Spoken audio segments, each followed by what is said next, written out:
The smart speaker's voice cut through the darkness of my Austin apartment at exactly 6:47 a.m. "Good morning, seizure girl. Hope you enjoyed your wake-up call." I was already on the kitchen floor by then, blood pooling beneath my head where it had struck the granite countertop. The last thing I remembered before the fall was my smartphone screen, erupting into a strobing nightmare, 20 flashes per second, the exact frequency my neurologist had warned me about since my epilepsy diagnosis at 16. The LED lights throughout my smart home had synchronized into a photosensitive seizure trigger, and my brother Ryan knew it. 3 hours later, I sat in Del Seaton Medical Center's ER with 8 stitches across my forehead, watching my parents FaceTime Ryan instead of asking how I felt. "Don't worry, honey," my mother Margaret cooed into her phone. "You know Olivia always exaggerates her medical issues for attention." The attending physician, Dr. Rodriguez, had just finished explaining that head trauma combined with seizure activity could have killed me, but Margaret was more concerned about damage control for Ryan's brand. "Mom," I said quietly, "he hacked my smart home system. This wasn't an accident." David, my father, didn't even look up from his phone where he was reading Ryan's latest YouTube comments. "Olivia, you've always been too sensitive about your brother's pranks. Remember when you were 16? I remembered. Ryan had infected my laptop with a virus that destroyed my entire senior project. 3 months of work on a computer science scholarship application. While I cried over the lost data, my parents used the insurance money to buy Ryan a new MacBook Pro for his future content creation career. I got a refurbished Dell and a lecture about building character through adversity. That pattern continued through college. When I graduated summa cum laude from UT Austin with a computer science degree, my family spent my graduation day filming Ryan's reaction video titled, "My Sister Finally Graduated LOL." 50,000 viewers watched him mock my academic achievements while I stood alone in my cap and gown. "She took 4 years for a CS degree," Ryan had told his camera. "I made 6 figures dropping out sophomore year." Different kinds of smart, I guess. Now, at 29, I was a cybersecurity engineer at CyberShield Security. I lived in a converted warehouse in East Austin, drove a paid-off Honda Civic, and had built a smart home system that I'd coded myself. But apparently, none of that mattered when Ryan needed content. Back in my apartment that evening, I opened my router's admin panel with the methodical precision that had made me good at my job. The logs told a story my family didn't want to hear.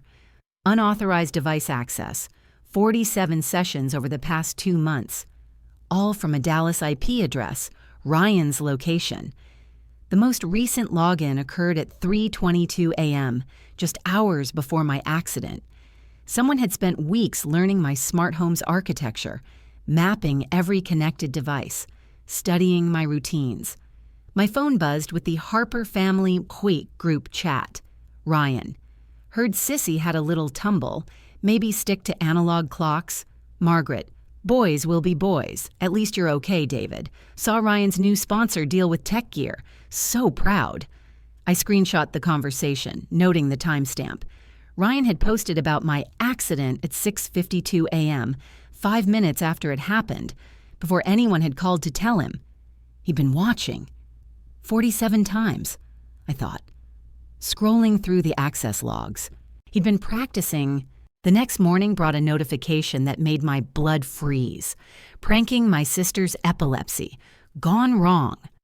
Ryan Tech Reviews. I was at my desk at CyberShield when the video went live. By lunch, it had 2.8 million views. Ryan had edited the security footage from my apartment's cameras he'd accessed without permission, to make my seizure look like hysterical overreacting. The comments were a cesspool of ableism and misogyny, but in his arrogance, Ryan had made a crucial mistake. At the 3:47 mark, while demonstrating his harmless prank, his phone screen was visible for 2 seconds. My smart home control app was open, logged in with my credentials. The video's climax showed me convulsing on my kitchen floor while Ryan's voiceover provided commentary. Some people just can't handle modern technology. Maybe she should stick to flip phones and candles. An hour later, I was called into our glass conference room where CEO James Carter and 3 board members waited with grim expressions. "Olivia," James said, "how do we tell clients our cybersecurity engineer couldn't secure her own home from her brother's prank?" The company's stock had dropped 12% since the video went viral. 3 major clients had called questioning whether CyberShield could protect their data if we couldn't protect our own employees. I cleared my throat. "With respect, James, I wasn't pranked. I was assaulted using my own technology against me." "Can you prove that?" asked board member Patricia Wong. I could. But first, I had to survive Sunday dinner. My extended family gathered at Aunt Linda's house in Cedar Park like they did every month, but this time felt different. 15 relatives arranged themselves in the living room like a tribunal, all wearing expressions of disappointment directed at me. "Ryan's always been our little entertainer," Aunt Linda began. "You're hurting his brand with all this drama." Cousin Mike nodded agreement. "My wife would have laughed it off. It's just sibling stuff." Uncle Bob crossed his arms. "In my day, we handled family problems in-house." But it was my mother who delivered the killing blow. "Olivia, you're 29. When are you going to stop being so sensitive about everything?" The room fell silent. Everyone stared at me, waiting for the familiar capitulation, the apology, the shrinking back into invisibility that had defined my role in this family for 3 decades. Instead, I stood up. "Let me get this straight," I said, my voice carrying the authority I'd learned in boardrooms and courtrooms. "I'm supposed to apologize for getting assaulted?" The word hung in the air like a grenade. Margaret's face flushed. "Assault? Olivia, don't be dramatic. It was a harmless..." He triggered a medical emergency using knowledge of my specific neurological condition. I interrupted. "That's not a prank. That's attempted murder." David stood up, his face red. "Your epilepsy has always been a burden on this family. Ryan's career is worth more than your hurt feelings." The room erupted in agreement, voices overlapping in a chorus of gaslighting I'd heard my entire life. But this time, I wasn't listening to their words. I was watching their faces, memorizing every person who chose to defend my attacker because we shared DNA. "If you don't fix this," David continued, "you're no longer our daughter." I smiled, not with warmth, but with the cold precision of someone who'd finally found clarity. "Deal," I said, and walked out. Sarah Martinez's law office in downtown Austin specialized in technology crimes, and Sarah herself specialized in cases where families weaponized gaslighting against victims. When I spread my evidence folder across her conference table, recognition flickered in her dark eyes. "My own family pulled similar shit when my uncle sexually assaulted me at 15, she said matter-of-factly. "Let me guess, they're calling you dramatic, oversensitive, and selfish for ruining the family dynamic." "Word for word," I confirmed. Sarah opened my Reuter logs, her expression growing more serious with each page. "Texas Penal Code 3302 covers computer crimes. Unauthorized access with intent to harm is a felony. And since he triggered a medical emergency, we can add assault causing bodily injury under 22.01. But he's family," I said, testing the words I'd heard my entire life. "Family isn't a legal defense for assault," Sarah replied sharply. "Would you like to know how we're going to destroy him?" Detective James Wong of Austin PD's cybercrime unit had built the department's digital forensics capability from the ground up. In his sophisticated lab, surrounded by servers and analysis equipment, he methodically dissected my case. 47 unauthorized access sessions, Wong read from his monitor, all from devices registered to Ryan Harper in Dallas. The attack pattern shows deliberate research into your smart home architecture. But the most damning evidence was what Ryan had deleted. Wong's forensic tools recovered Instagram DMs between Ryan and his friend Marcus from 3 days before the attack. Ryan, watch this. Gonna fuck with Olivia's house while she sleeps. Marcus, dude, that's kinda dark. Ryan, she's had it coming. Always acting superior with her fancy degree. Marcus, what if she gets hurt? Ryan, that's the point. LOL. Wong leaned back in his chair. This isn't a prank. Olivia, this is digital assault with premeditation, and I think we can prove he researched your specific medical triggers. He pulled up Ryan's Google search history, subpoenaed from his cloud backup. Photosensitive epilepsy triggers. Seizure frequency ouchies. How to cause seizure with lights. He didn't just hack you, Wong continued. He studied how to hurt you most effectively. The smoking gun came from an unexpected source, my neighbor's Ring doorbell camera. Sarah had requested footage from every apartment in my building, and Mrs. Chen's camera across the hallway captured something extraordinary. At 3:15 a.m. on the morning of my attack, a white Tesla Model 3 with license plate RINT3CH was parked outside my building.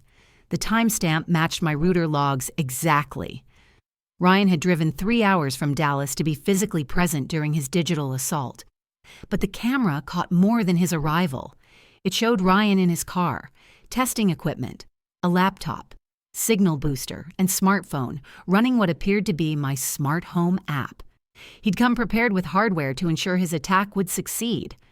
He didn't just hack you remotely, Sarah explained as we reviewed the footage. He came here to make sure it worked. The final piece of evidence came from Dr. Patricia Chen at Austin Epilepsy Clinic, who reviewed my medical records and the technical specifications of Ryan's attack. 20 Hz frequency during a low-light transition period is textbook methodology for triggering photosensitive seizures. Dr. Chen explained via video call. This isn't accidental. Someone specifically researched your neurological vulnerability. She paused, checking her notes. I also see here that at your family's Christmas gathering, a young man asked detailed questions about your epilepsy triggers, claiming curiosity about medical conditions. You noted his name as Ryan. My stomach dropped. He was gathering intelligence. Someone specifically targeted your neurological weakness. Dr. Quinn said gravely, Ms. Harper. This was attempted murder, not a prank.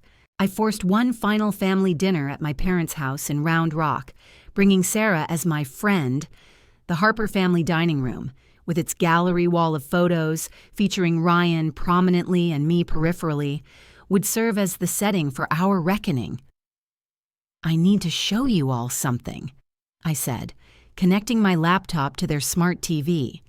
The evidence unfolded like a prosecutor's closing argument, router logs showing 47 unauthorized access sessions, security camera footage of Ryan's 3 a.m. surveillance mission, his deleted messages planning the attack, his Google searches for seizure-inducing frequencies. Margaret's face drained of color as the weight of evidence mounted. David sat in stunned silence, but Ryan, present via FaceTime, grew increasingly desperate. I was just messing around, he stammered. It was supposed to be funny content. You researched seizure triggers at Christmas dinner, I said, letting each word land with surgical precision. You spent weeks mapping my smart home system. You drove 3 hours to ensure your attack succeeded.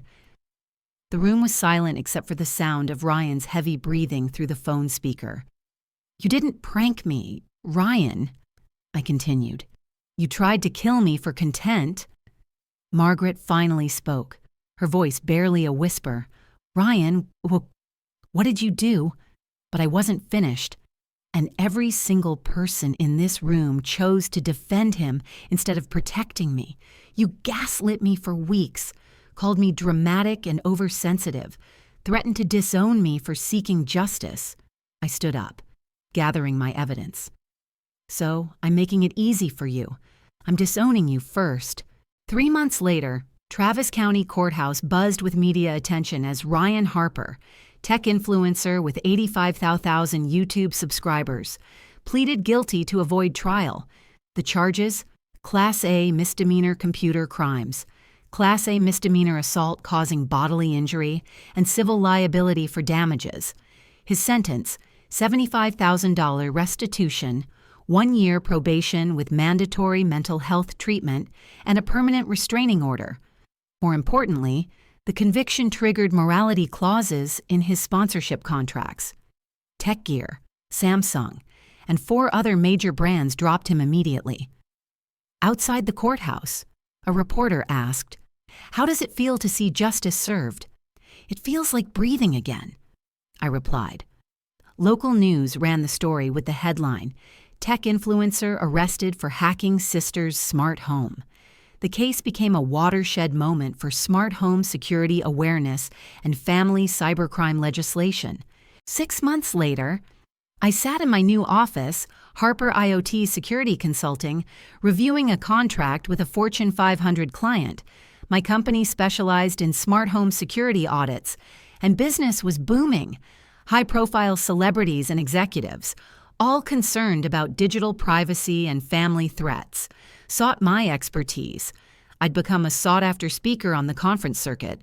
My keynote, "The Case That Changed Smart Home Security," consistently selling out. Tech podcasts competed to interview the woman who turned family trauma into cybersecurity innovation. My parents had reached out, offering genuine apologies and begging for reconciliation. We met occasionally for coffee, rebuilding our relationship with strict boundaries, no financial support for Ryan, no dismissing my concerns, equal treatment or no contact. "We failed you for 29 years, Margaret had said during our first meeting. "How do we earn forgiveness?" "By never making me small again," I'd replied. That evening, as I performed my nightly security ritual in my new smart home, a fortress of encryption and access controls, my phone chimed with a text from a potential client. "My brother is threatening to hack my house and expose my private life. My family says I'm overreacting. Can you help?" I smiled, typing back, "I specialize in exactly this situation. Let's schedule a consultation." The smart home security system display glowed reassuringly. "All systems secure. Welcome home, Olivia." I'd learned that family isn't about unconditional forgiveness or blood loyalty. It's about respect earned and boundaries defended. Some wars are worth fighting, even against blood. Sometimes the people who claim to love you are the ones who need to be stopped. Ryan had taught me that technology could be weaponized by those closest to us, but I'd learned something he never expected. The same technology that made me vulnerable could also make me powerful. Justice doesn't always come from courtrooms or family reconciliation. Sometimes it comes from refusing to be small, from building something meaningful from the wreckage of betrayal, and from protecting others who face the same choice I once did. When family becomes the enemy, how far would you go for justice? I went as far as necessary, and I'd do it again. The question that haunts me isn't whether I made the right choice. It's how many other people are living in smart homes controlled by family members who see them as content, not people. How many sisters are being called dramatic for recognizing danger? How many daughters are being gaslit for demanding basic respect? Technology evolves faster than wisdom, but sometimes one person's refusal to stay silent can change everything.